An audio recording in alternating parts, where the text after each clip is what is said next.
You're listening to the Sailing to Success podcast show, where we share practical tips and strategies to help you be more productive, boost your profits, and grow your business. Hi, I'm Lindsay Phillips, founder of Smooth Sailing Business Growth, and I'll be your host and captain for this 30-minute excursion. So today I'll be chatting with word wizard Michelle Schaefer, all about how to attract more attention with your blog hook lines. She shares tips on how to become a more powerful blogger, attract more web traffic, and how to optimize your words with the Hookline Dynamic app. So let's get started. Hey everyone, and here we are on this episode with myself, Lindsay Phillips, with Smooth Sailing Business Growth, of course. And as mentioned, I am so excited today to have Michelle Schaefer. So she is the creator of Lingo Dynamics and the Hookline Dynamic app. I'm totally stoked about talking about this app. So she's really passionate about helping mission-driven entrepreneurs build successful businesses that make a positive difference in the world. She has written, get this, 42 blog posts in a single day. Her hands must have wanted to fall off. She has mentored more, I can't even imagine. She's mentored more than 15,000 bloggers through the Ultimate Blog Challenge and Extreme Traffic Adventure. She's published over 1,000 posts on her own blogs and made just about every blogging mistake possible and shares them with us so that we don't have to do the same thing.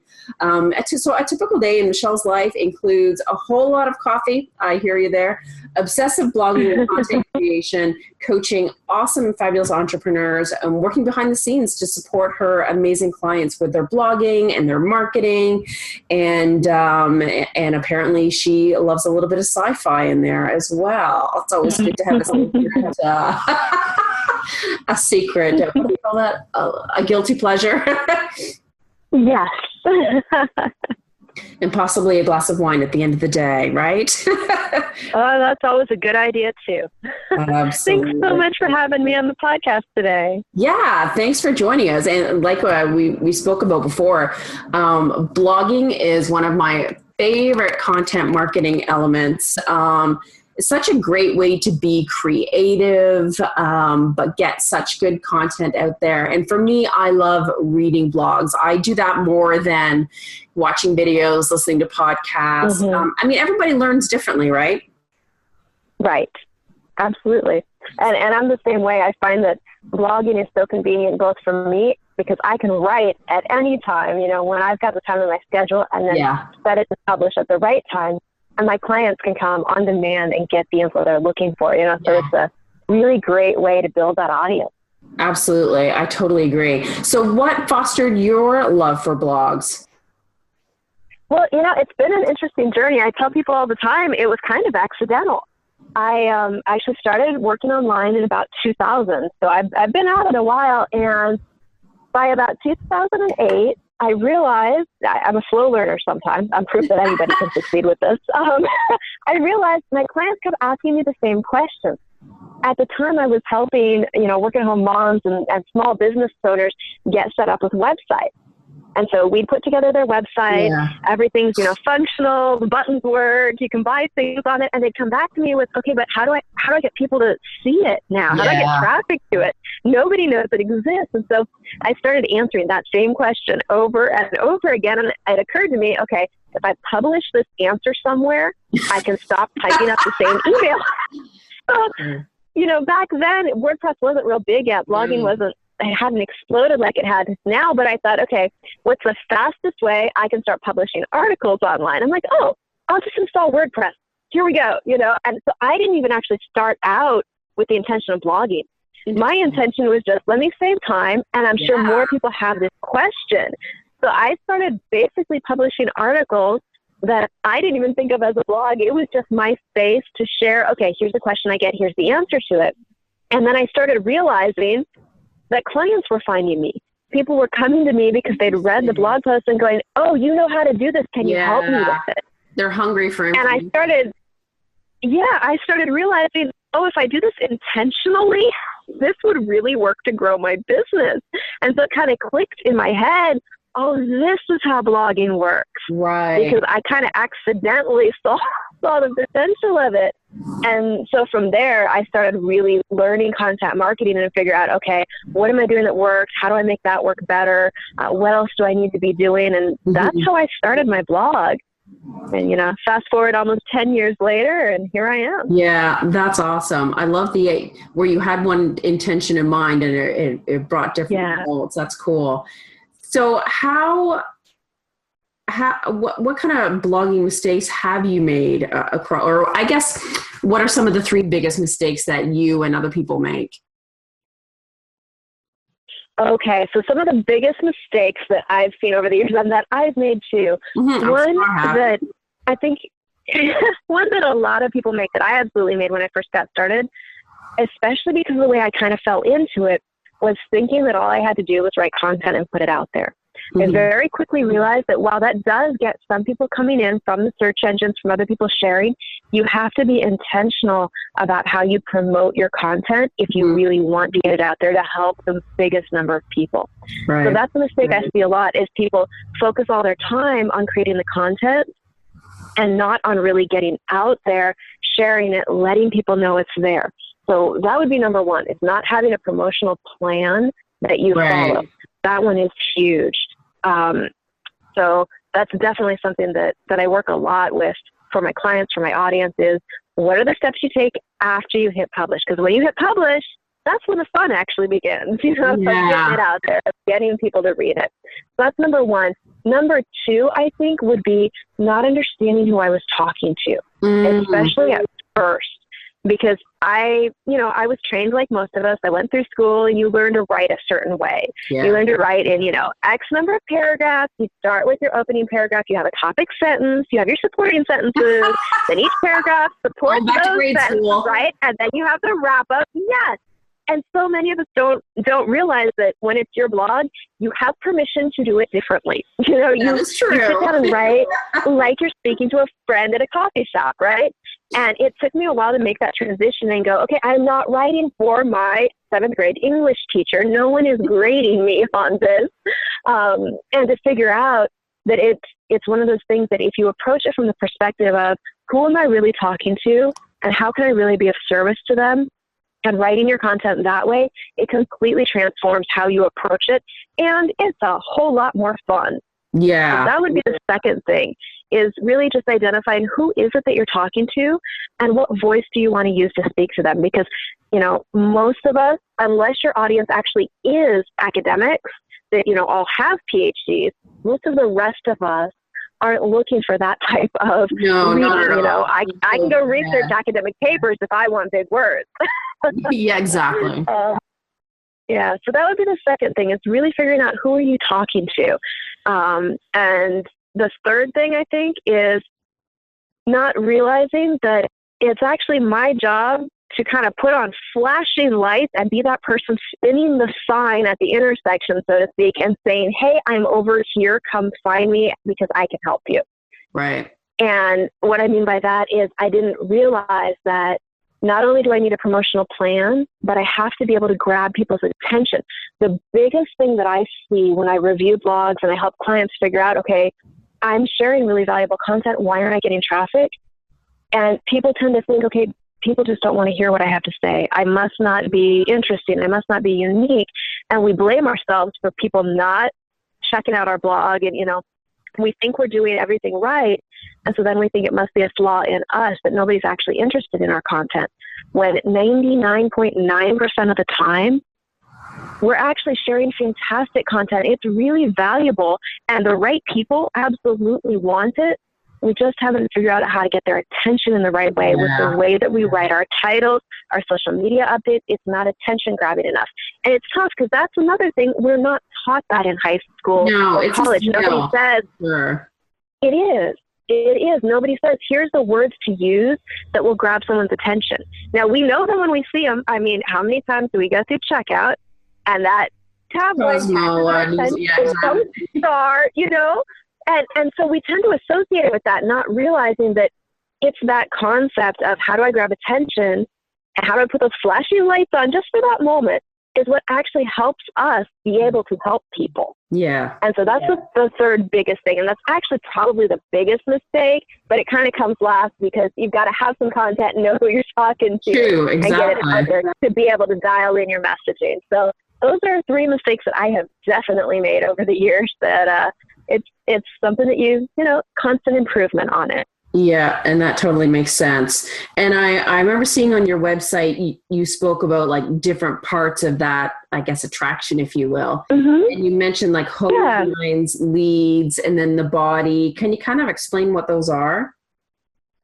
Sure. Okay. So when you're looking for your sales letter or anything that you're trying to get people to, you've got a couple of really important pieces.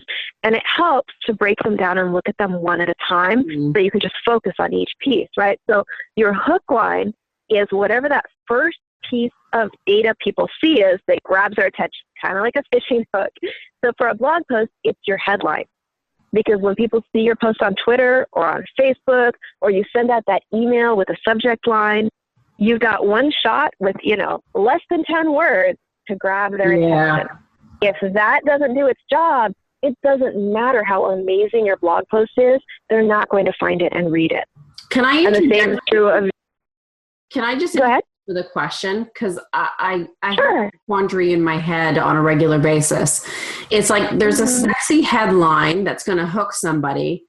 But then, of course, optimizing it for SEO with your keyword phrase, it's not as sexy. So how do you marry the two? That is a great question. And there's a couple of ways to approach that. One is to remember that you can use different language, different places.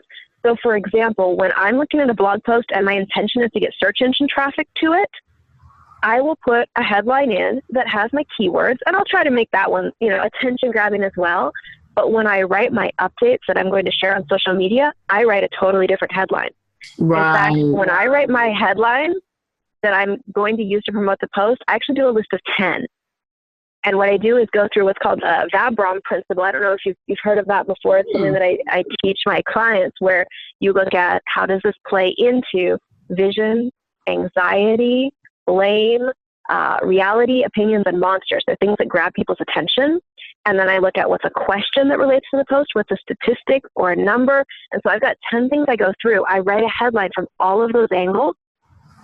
And that helps me to figure out, what do I put on Twitter? What do I put on Facebook? What do I put on LinkedIn? Because the audience is a little bit different at each of those. They are. Right? And so for my actual blog post headline, I do try to find that balance between something that's attention grabbing and balanced for SEO. So my keywords are in there, and also, worked in throughout the post with some variations in keyword stemming. But when I share it on social media, those are where I really look for, how do I grab attention? What do I say that will get the right people? That makes sense. Mm-hmm. And so really your headline is not just the heading in your blog, it's also the heading in like the hook in your posts, basically. Yes, it is. It's what's that set of 10 words that's going to catch people's attention. So it may be your email subject line. It might be what you put on your Facebook ad. However you're attracting traffic, it's that first thing somebody sees. And that's where you've really got to make them want what's in the blog post. So you've got to tap into, is it going to help them achieve their vision? Is it going to help them defeat a monster? Does it validate their opinion? What angle on it really gets their attention? And then from there, you mentioned leads. That's a term that copywriters use a lot, right? If you watch the show Mad Men, or, some of the advertising agencies talk about it too. It's the first paragraph or the first 300 words of your blog post, something like that, or your sales page, depending on, what content you're writing. Really, your headline, your hook line, its job is just to get somebody to click through and start reading, right? From there, that first opening part of your blog post has to grab their attention again to keep them reading. True. So the opening is really important. You want to ask questions. You want to throw out numbers. You want to do something that the reader goes, oh, okay, yeah, this is what I want to continue reading about, and it draw them into the post. That is great. And now you also have a Lingo Dynamics tool set to help people kind of through some of these issues or strategies. Yeah. What is that? And what is it made of?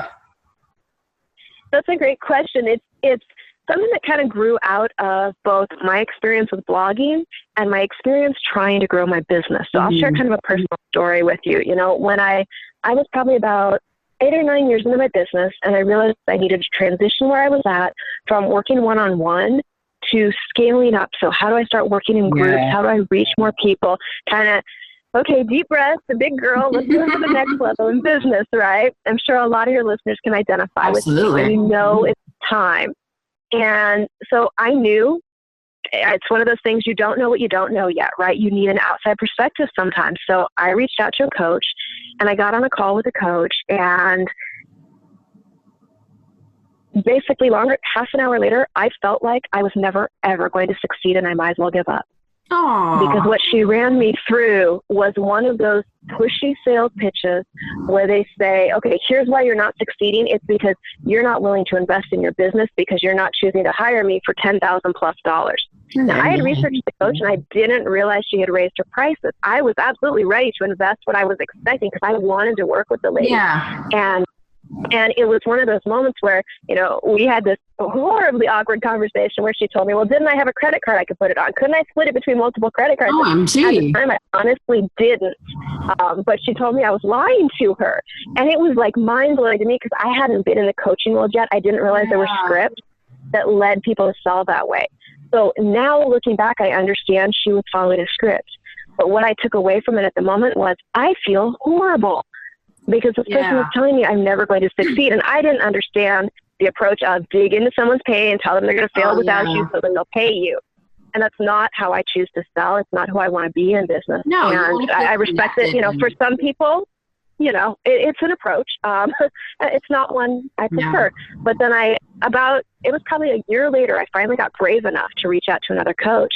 And the conversation was completely different. Yeah. And it was more of a, what's the possibility? And she actually charged even more, but she helped me figure out a way to work with her. And we came to an agreement on payments. And, you know, and I remember walking away from it going, what the heck was so different about these two conversations? And it made me realize there was something to the words we use that really can put people in an emotional state. So I started researching, and long story short, ended up reaching out to a friend of mine who used to be a programmer for Google and specializes in algorithms around language. Oh, cool. And said, okay, here's what I see people doing. These emails, these sales pages, how the heck are they making these work that I feel one way when I start out reading it, by the end of it, I want what they have. And so we ran a bunch of patterns through it and started really looking at it and realized that there's ways of figuring out what words have a similar emotional charge and how to take a person from one feeling to another feeling in a way that feels good and is respectful, but shows them from where they're at, identifying with what they're frustrated by, what they're in pain about, and then showing them the possible transformation that can happen for them. Yeah. And your words can do that in a way that feels great, that you feel good about selling. And I, dug into this a lot over the past couple of years, and basically at this point have together a database that's got like 34,000 English language words. Holy. And they're all ranked by thousands of people based on how exciting is this word, how does it make me feel positive or negative emotionally, and how empowering is it. And so based on those scores, you can figure out exactly how someone is going to feel about the words you use. And it's fascinating because, you mentioned the tool suite. I put together a tool with this programmer that it helps you. You put in your headline and it tells you, here's how this will make people feel. And you can put in a simple headline like, how to write a great blog post headline. And that'll get a score of like a 4 or 5 out of 1 to 10 because it's not very exciting. It's not very empowering, but it helps you switch out the words. So it'll show you, okay, instead of write, how about create? Which is a far more empowering feeling word, right? You want to create something. Yeah. Yes. And instead of good headlines, how about fantastic headlines? And so it gives you those suggestions that you can swap out words to create something that people are really going to want to click. It leads you through, instead of how to write good headlines, how to create fantastic blog post headlines in 3 easy steps. Yeah. Now, which one of those is somebody going to be more likely to click, right? And it's something that doesn't always come naturally to us to be able to figure out what words to swap in and out. So that's why I created the tool, was like, I need a way to apply this so that I can show other people how easy it is when you've got valuable content to share it in a way that does grab people's attention. So that's one of the tools that is part of the tool suite. And there's some others as well. I don't want to take up all your time here sharing about it, but I get excited because what I see happening is that people who do really have something valuable, they take these tools and they're able to figure out a lot more quickly, how do I grab people's attention? So the right people are clicking through, are actually seeing them and listening to them. And it's growing their businesses just in amazing ways. I'm seeing people's opt-in rates go up like crazy. Their email subject lines, when they run them through this, they're getting twice as many open. And I think that just, it's not our fault. Nobody taught us how to do this, right? No. So it's super helpful. And some people have that language skill, right? And some people just they have the vocabulary or they don't. You know, we all have different education levels. Right. Our brain work, you know, some people are really mathematically inclined, some people are not. And like you said earlier on some things, it's like you don't know what you don't know. Exactly. Yeah, and it's something that sometimes we can see it in somebody else's content. We're like, oh, that grabbed my attention. But it's hard to stop and figure out, okay, how do I grab my audience's attention like that? Yeah. Yeah. Especially when it's your own stuff because you're too close to it as well. Yeah. Exactly. Exactly. And it really helps to kind of get out of your head and have fun with it. Like, what word can I swap in here instead? How else can I write this and approach it? And it's been really valuable to be able to put that together and share it. So I'm super excited about it. Yeah, I just checked it out really, really quickly before our call, and I was very intrigued. I'm like, oh, I'll be trying this.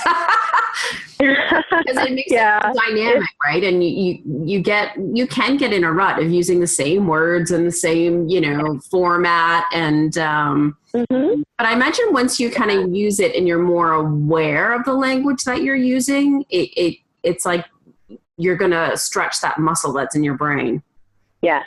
It really does help you kind of step outside of where you're at and look at it a different way. Because so often we write our content and then we go, okay, so what's this about? Let me write a headline about it. But if we approach it instead from, what is my audience's problems right now? And there's a button on the Hookline Dynamic app that says get ideas. And when you click it, it'll actually walk you through questions to help you identify, what does your audience actually want to hear from you? How can you write something that is really going to solve a problem or help them defeat a monster or in some way address those things that really do grab their attention? And it's funny because I've got people coming back to me using it in ways that I actually didn't think of. They're like, I just created a new product that sold out based on ideas from this thing because I realized, oh, this is a question my audience has. And it's so cool to see that happening because it does, once you start thinking that way, just really open up your creativity and allow you to connect with your audience in a totally different way. Yeah, that is so true. That is so cool to be able to punch in ideas and kind of expand on it. And absolutely. Aren't you brilliant? That is a really cool feature. And so kind of maybe give me some examples too on like how different words evoke different feelings. Sure. You know, it's one of those things to ask off the cuff, but no, that's a great question. And it's kind of hard to demonstrate in audio. So what I would suggest is people actually go check out the tool, and I know we'll give them a link to that in a little bit, and put some words in and see. But just as an example, there's certain words that one of the other tools in the tool suite is called the Feelonym Finder. And instead of synonyms where words that have similar meanings come up, it looks for what else has a similar empowerment level, a similar positive or negative emotion, what else has a similar excitement level. Because you can create kind of a word cloud. And it's interesting because when you type in a word like valuable, the words that come back are things you might not think of, but they're things when you put in valuable, like cupcakes, chocolate. Words that when you hear them, you're like, oh, that does kind of feel the same way, but you wouldn't think of it. No. And so it's something that, and it's, you got to see it in action to kind of, you know, really see how to apply it. But the opposite is also true. So it's something that, you know, your listeners will have to forgive me for this. If you think of certain words, it will immediately take you to a negative place. So if you put a word like cancer in, it comes back with things like malignant, like tumor, related words that feel very sad, depression, words that the more of them you say, the more intense the feeling becomes. And so the way you can use something like that is you think about, and this works really well in sales letters, for example, but it also works in blog posts. You think about the feeling your audience is starting with. So very often for me, it's something like confusion or frustration or overwhelm. By going in and looking at what words make someone feel confused, frustrated, overwhelmed, and using those words in the first couple of paragraphs of what I write, my reader not only feels that, so they're able to go, yeah, that is where I am. They identify with it. They feel understood because I get it. I understand where they're at. And then I'm able to take that and go, the transformation on the other side of this is feeling empowered. And looking at what are empowering and how those are similar to that word, then I can use those words as I transition into that feeling. And by the end of a sales letter, I can leave people feeling like, hey, I can do this. I can make a change. I don't have to feel that way anymore. I can feel this way. Nice. And so it's a valuable approach to how you put together a sales letter, because it allows you to address the pain without having to push into it and, kind of have that scary approach in your face about something. Yes, you can just identify with your audience and then don't leave them there, because that's really the problem with a lot of sales approaches. Is if somebody doesn't buy from you, you're leaving them in that state. Instead of leaving somebody there, show them what's possible and have them leave or walk away inspired and wanting to work with you, because they see the potential and they get what's possible if they make a choice. Right? And they choose to change the way that they're feeling into what is possible.